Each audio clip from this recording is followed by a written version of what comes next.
What's up guys, and welcome back to another episode of Career Mode. It is episode number 35, returning today with the season finale on the back of our knockout in the Champions League semis to Real Madrid and no wins in our last 4 games in all competitions. The Tractor Boys stalling at the worst possible time because with just 2 games to go, both at home, East Anglian derby against Norwich City and then Brentford on the final day. We're still in the top 4, but it's only a 3-point gap, and heading into the final 2 games before the Norwich game in the week, Newcastle, who are our closest threat now, 3 points behind, take on Luton Town. They know, even with the goal difference swing, they still have a golden chance to make the top 4, and we may need to win back-to-back in order to qualify. Liverpool are still in it themselves as well, although on the back of their loss to Newcastle, it's going to be tough for them to make it now. So heading into the first of the final 2 games here, with destiny in our own hands, did Luton do us a favour? Yes, they did. Held Newcastle to a draw, which means that going into the final 2 games, I think that means... No, I was going to say one more win to do it. It doesn't, but a draw and a win because of the goal difference swing, and that will basically do it. And it will with Liverpool as well, being 6 clear. So let's crack on. First of the final 2 games, both at home. East Anglian derby, our first opponents today. And you know Norwich, in their return to Premier League football, whilst they've already been relegated, they'd love to have the moral victory of stopping us qualifying for the Champions League. 4 points from a possible 6 will see us wrap up the top 4 and return to the Champions League next season. So let's get 3 of those 4 here in the East Anglian derby. Norwich at Portman Road, our first game today. Come on, Ipswich Town. Yeah, it's been fun having Norwich back in the Premier League, if only for a solitary season. Whether they return or not, I guess we'll find out. But yeah, it's always great when your main rivals are in the same division as you. It's not always the case in an RTG, but when they are, it's a lot of fun. But again, no wins in 4, and moral victory for them, I think, will be stopping us getting back in the Champions League for next season. We're never going to the Championship as Josh Sargent offloads, and there's the first goal. Well, Luton handed us a lifeline and we've declined the call. Canaries in front, Norwich lead at Portman Road. I know we like to make storylines out of this sort of stuff, but form is just so OP, isn't it? I mean, it's ridiculous. And we discussed it for a few years now. Of course form should be in the game. You know, it's a real part of sport. It's a real part of life. But it's just too OP. I mean, as Christiansen gets away and almost squeezed it in at the near post. We should not be struggling. Granted, we've had some really tough games recently, but we should not be struggling as much as we are. Davis to Gibbs-White. Washington. Amin, he ain't going to miss that. Called it before he hit it. In off the post. And Amin Ali, our top scorer, who's been cooking all season long, gets the leveller 1-1. Second half underway. And despite conceding early, we've been the better team out there. I don't fear conceding again and losing the game, but the question is, can we find a winner? Like I said, a draw's not the worst result in the world. It means that going into the final day, destiny's in our own hands. But I want that win. You know, I want to know going into that final game, the pressure is basically all but off. The question is, can we find that winner? Because Norwich's defence has been, to be fair, quite good. It's a nice build up here though. And Adley gets away. Oh, off the post. This time, didn't drop in after it hit it though. Still 1-1, searching for a winner. Christiansen through to Gibbs-White. Is there going to be a late winner? Leif Davis has Washington through. Finds him. It's not Washington, it's Adley. I got his name wrong. What he's not got wrong is the finish. 7 to play, and what a shocker! It's our player of the season and a double to complete the turnaround. What a way to wrap up Champions League football, coming from behind to beat your rivals with a late winner. And what a ball that is, as Hutchinson almost got the dagger. Not that it's going to matter, because it is going to be the win which gives us Champions League football. Yep, I got it wrong. This was our game in hand, but a win here would give us CL football for next season, and we've got it. Norwich are already down. They were going for that silver lining of just trying to stop us making the CL tonight, but it's done, courtesy of the comeback, and it's been the theme of the season, taking accountability after poor sluggish starts and turning the tide and showing you can always put it right. you can always put it right if you've got Amin Adli in your team, that's for sure. This dude's a baller, and it is over.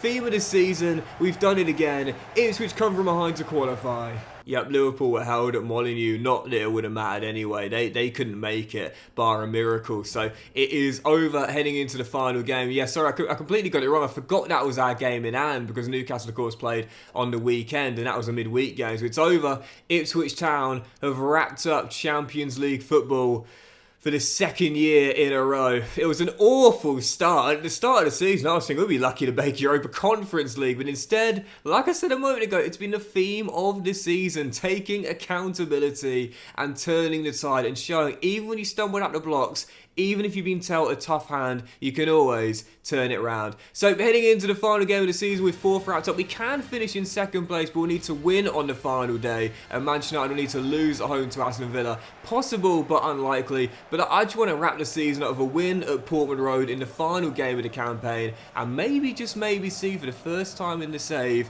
a Golden Boot winner from Ipswich Town. Amin Adli on the back of that brace is one off Lukas Sucic. I'd say if he scores 2 goals today, he'll probably win the Golden Boot and our first as an Ipswich Town player in the save. Final game, Brentford at home. Come on, Ipswich Town. It's a weird one for Amin because he could actually win the assist title as well as the Golden Boot on the final day. Very unlikely, of course, but it's possible. But I do have a feeling, to be fair, as the lap goes down, I do have a feeling he might win Player of the Season. I don't want to jinx it, but he's top 5 in assists and for goals. His impact huge. Let's be honest, the main reason why we're back in next year's Champions League. And I'd love to see him rewarded, if not with a Golden Boot, if not with the assist title, with the Player of the Season as well. I guess we'll find out. Garner has his pass deflected as it will carry through to Mendy, and as Hassan wins it back. Go on, mate. I've got Adli in the middle. Find him. Touch. Finish save, but the rebound will be turned in by Mikhailo, who, as a signing for this season, our main two have, of course, been Adli and Onana, but I think Mudrik's kind of gone under the radar. He scored some crucial goals, including what was the leveller against Leverkusen to force the spot kicks. You know, one thing I'm noticing this year as well is that goalkeepers, they parry a lot of shots back in to open play. It's a class finish, to be fair, bouncing off the wet turf with the weaker left, but I'm noticing this a lot this year. We all know that near post shots are OP, but keepers, they parry a lot of shots back into open play. So honestly, my advice for goal scoring this year, and I should not be giving advice based on my poor finishing, but it will be, just hit the target. Just hit the target. Oftentimes that keeper's going to spill it and you'd have a chance on the rebound. As Adli is through and he's denied by Verbruggen, but again, straight back into open play. Hassan denied from that rebound, but it's happening a lot this year. Keepers are parrying shots, but not behind for a corner, oftentimes right back to an opposition forward. Still leading by 1 as we go for a second. 17 minutes. Can I get Adli another direct contribution to a goal to boost his chance at, oh dear, winning that Player of the Season award? Probably not. Probably not. I haven't had an Ipswich player win Player of the Season or the Golden Boot yet. This was our best chance, and I've definitely spurned the latter, that's for sure, and possibly the former as well. Great goalkeeping by Bulka, and the rebound turned in, and there's nothing you can do about that. But just say that luck will balance itself out. Sometimes you get it in your favour, sometimes it goes against you. Guarassi with the easiest goal of his career. You know, if that was the goal that cost us Champions League qualification, I would not be laughing like that, honestly. But considering there's nothing at stake, it's one of those things, man. Like I said, sometimes it goes in your favour, sometimes against you. Mudryk takes it himself, shot blocked and turned behind for a corner. And that's the thing. Like we've scored some lucky goals this season. We've had some lucky moments. You know, do you remember that Fulham game where we should have gone down to 10 men right before the break, and the referee only gave a booking to what clearly should have been a red card? It's just one of those. Like, sometimes you'll get luck in your favour and sometimes it goes against you. Chalk it up as just one of those things. There's Luke Wolfenden. Oh, almost scored the winner with just a few seconds to play. Yep, I have to say, a pretty disappointing end to the season for Ipswich. The Champions League semi-final knockout to Real Madrid was to be expected, but it was still a bit of a poor run to end the season. Only 1 win in 6 in all competitions. It was the definition of stumbling over the line. But as I always say, forget what those Instagram influencers tell you. It's not the journey, it's the destination. And the Tractor Boys are back in the big time next year. Yep, as we take one final look at the Premier League table, once again, the dynasty continues. Manchester City, Premier League champions. It is now, continuing on from the save, 10 titles in 11 seasons, winning all 4 in this save thus far. It is a dynasty, and they are unstoppable. At what point do you start saying the Premier League is a farmers' league? Well, who knows? But it was Arsenal in second place. We would have actually gone in third had we won on the final day, with Manchester United slipping up, but both of us claiming 1-1 draws means they do finish third, and we finish in fourth. Best defensive record in the division, and after the start we had to this season, to have finished top 4, got to give us some credit, man. Honestly, top 4 place once again, and the Tractor Boys are staying in the Champions League. Liverpool, Newcastle United, and Chelsea wrap up the European places, with West Ham, Spurs, and Leeds wrapping up the top 10. The bottom 3 in the end were Burnley, Norwich, and Luton Town, the same 3 that came up last season. As for the player of the season, it was not Amin Adli, but Luka Sucic, who also won the Golden Boot as well, finishing 3 clear of Erling Haaland. But to be fair, to get an Ipswich player in the top 3, it's impressive considering how bad we've been at putting the ball in the back of the net since this save began. So top 3 for Amin, if not the Golden Boot. Sucic winning it alongside the player of the season. And as for assists, Martin Odegaard with the title, and Cody Gakpo in second with an Arsenal 1-2. Isak third, Foden fourth, Xerxes fifth, and Adli in 6th, all 4 of those lads with 9 apiece. Washington also in the top 8 as well with 8 himself, so 2 Ipswich players in the top 10. That was nice to see, with Mudryk also making the top 20 with 6 and 29. Like I said, man, his impact this season was a little bit understated. And as for Bulka, well, the theme of this season, like we said, was turning the tide. You know, Bulka had a terrible start to the season, if you remember. He was conceding goals left, right and centre, dropping some clangers as well, but 18 clean sheets in the end, winning the Golden Glove. His second half of the season, far better than the first. Taking accountability, he did that, and he was much better in the second half. Now, as for the other competitions, this is quite interesting, as we'll get to in a moment, but the Carabao Cup this year was won by Aston Villa, beating West Ham in the final. And as for the FA Cup, our best run in the save so far, but it was ended by Spurs in the last 16. They overcame Leeds to make the final 4, but were knocked out by Norwich. And as our East Anglian rivals made the final, they ended up coming up short to Liverpool, winning 3-0. And this is where it gets interesting. Europa Conference League. For those curious, obviously Norwich won the cup last year, so went into it. In the end, made the last 16, but were knocked out there.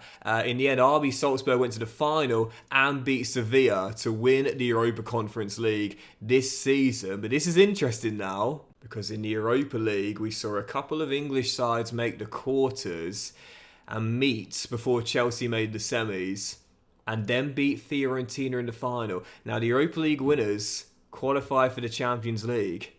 Are Chelsea going to take our place next season with us finishing top 4? Well, I guess we'll see. But as for the Champions League, obviously you saw the league phase. We made it through via the playoffs after winning 3 straight, after stumbling out of the blocks. Like I said, taking accountability, put it right in the end. Overcame Atletico in the playoffs, overcame Inter in the last 16, and then Leverkusen, both on penalties. Of course, knocked out by Real Madrid. And as you would have seen a moment ago there, they were beaten by Dortmund for their second Champions League in history. But again, with Chelsea, I just wonder if that means they'll go into the Champions League and we will miss out. Because you know top 4 is Champions League, but with them winning the Europa League, will they take our place or will they join us? Will there be 5 English sides? Or will we now drop to the Europa League as a consequence of them winning the Europa League? I guess we'll find out in the new season. Well, nothing we can do about it now, so I guess we'll have to wait and find out. As for the Championship, Forest and Palace back in the Premier League, and the playoffs will be Bournemouth, Everton, Sheffield United, and QPR. I'd love to see QPR make it, man.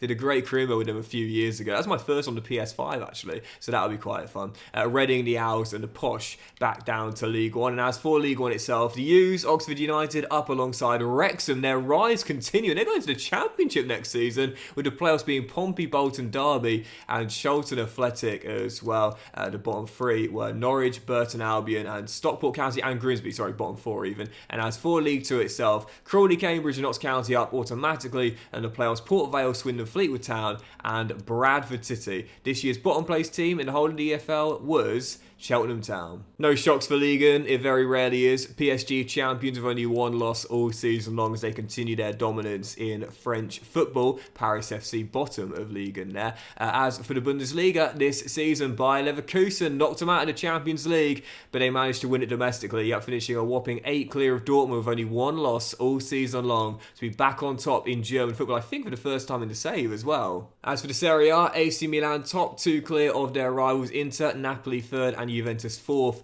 in this year's Italian top tier. God, it sucks that the licensing just isn't there for several teams, man, because the Serie A is such a fun division of managing, man. And as for the Dutch top tier, final 10 clear of PSV and 16 clear of Ajax in third to win the Eredivisie this season. Sporting champions of the Liga Portugal, 2 clear of Benfica and 6 clear of Porto in third in Portuguese's Premier Division this season. And as for the Scottish Premiership this season, Rangers on top, 2 clear of Celtic. I think last year it was 4th they finished at the end of the first phase. This year, putting it right on top. And of course, we can't check the championship phase. Just got to assume went on to win the whole thing. And we'll do 3 more as always. And this is interesting, but during the last episode, I showed the La Liga table, and Barca were clear by a few points. Real ended up winning it by 5. And this is why I always say you've got to take the league tables with a pinch of salt, because I don't even know if that would have been possible based on where the table was lying last episode. It's just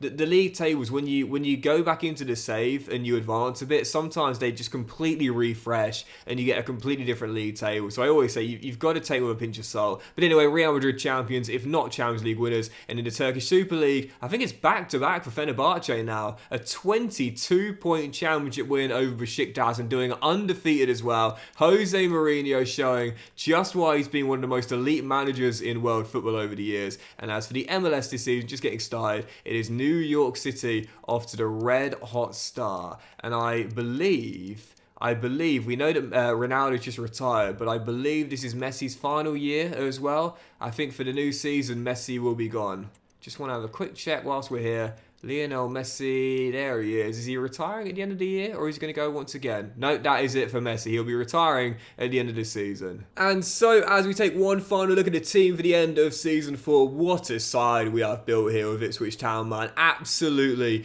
fantastic team. And like I said, man, it's so easy to forget when you're doing an RTG. You might be managing the same club, but it certainly isn't the same team. The signings we've made throughout the course of the save, most of which have been fantastic, the likes of Christiansen and Adley and Coley Show and Gibbs White as well, but also the development of certain players too, such as Greaves and Davis. Absolutely brilliant. Leaf in particular now 86 overall, and this is such a class team. But there's no doubt about it, there's still a hurdle we've got to overcome, because whilst we're going back to the Champions League, and we're definitely a Champions League team now in terms of the quality, there's no doubt about it. We're a CL side now, we've got the ability. There's a psychological hurdle we haven't overcome yet, and that is silverware. We still haven't won a trophy yet. We still haven't made a final yet, and for next season, there's no doubt about it. I always talk about my upcoming aims for the new season, what I plan to do in the summer window. Well, I'm not too sure about transfers. Bulka, who had a tough start, has really turned it around, so I'll back him to stay as my number one, and after those penalty heroics, he'll always have a place in Ipswich Town hearts. But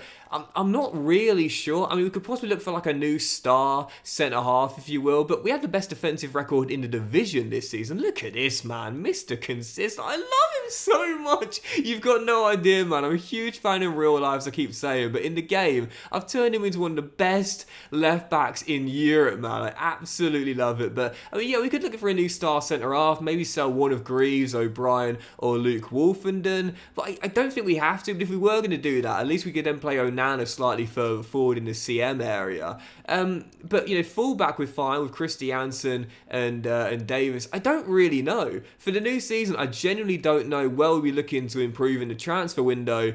Maybe a new striker, possibly. I mean, I like David and Delap, but both of which clearly not quite at the level of Amin Ali. Maybe we could look for like a star striker to play alongside AA, but I don't really know. I think Jack Clark is probably going in the summer though. He's now capping out at 27 years old, and he doesn't start that many games now, so one of the OGs might well be going in the summer, but I don't really know in terms of transfers. I'm not too sure. What I do know is that my aim for next season, would it stay in the top 4, and I want to be in the title race. We haven't been in a title race yet. I think when you look at this team now, I think we're good enough for it. I do. We're certainly good enough for top 4. There's no doubt about that. Like I said, the team continues to get better. The starters continue to develop. Garner, for example, now to 82 overall, and he was brilliant this season as well. One of the underrated players in the team. But I want to take the next step for the new season, and that will be in a title race. I think we're good enough to challenge Man City. I don't think we're good enough to overcome them yet. We'll definitely at least challenge them and put the pressure on. And also, I want to make a final. We haven't got to a final yet. Whether it's Carabao Cup, FA Cup or Champions League, preferably the latter, I want to make a final. We haven't got to one yet. Only one semi-final appearance in 4 years. That being the CL this season. I want to make a final next season. And I also want to get this guy more game time as well. Moses Hassan, who came back in January. What a great second half of the season he had. 2 goals and 3 assists in 13. And some big moments too. But no doubt about it, for players that we stay in, this man for sure, my top scorer in Europe, my top scorer in the league, my top scorer in total, my player of the season. 23 goals in 37 games, plus 9 assists as well, averaging just under 1 direct contribution to a goal per game across all 3 competitions, outside the Carabao Cup where he didn't play, of course. But this guy was phenomenal. It's crazy to think I almost went all out on Marcos Leonardo when this guy fits our system better. Again, like I said, when we signed him, not just for the goals, but for the creativity as well. Was he also our top assist maker in the season as well with 14? He was indeed. There you go, getting it done in a variety of ways. And me and Adley showing his worth. But yeah, I'm not too sure what we're doing for the new season. Will one of Delap or Washington be going? I guess we will find out. Will Nicholas Price come back and still show he can have an impact in this team despite his stuttering start to his career? If not with the goals, then in terms of his development, I guess we'll see. I'll let you know how this guy's getting on. But no matter what for the new season, no matter what we do in the transfer window, that's my aim for next season. I want to be in a title race for the first time ever and at least put some pressure on Man City to show their dynasty won't last forever, and I want to make a final for the first time in the save. That will be my goal. But that'll do it for today's episode of Career Mode and the season finale, guys. So big thank you for watching season 4 and the save as a whole thus far. Much love to you all. Have a fantastic day. I will return in the next one with a brand new season with a summer window starting. Will we get a monster budget again? Will we break the club record transfer fee again? And will we be back in the Champions League again after Chelsea's Europa League win? I guess we'll find out in the season opener. Have a great day, guys. Much love. And I'll see you for the start of Season 5 very soon.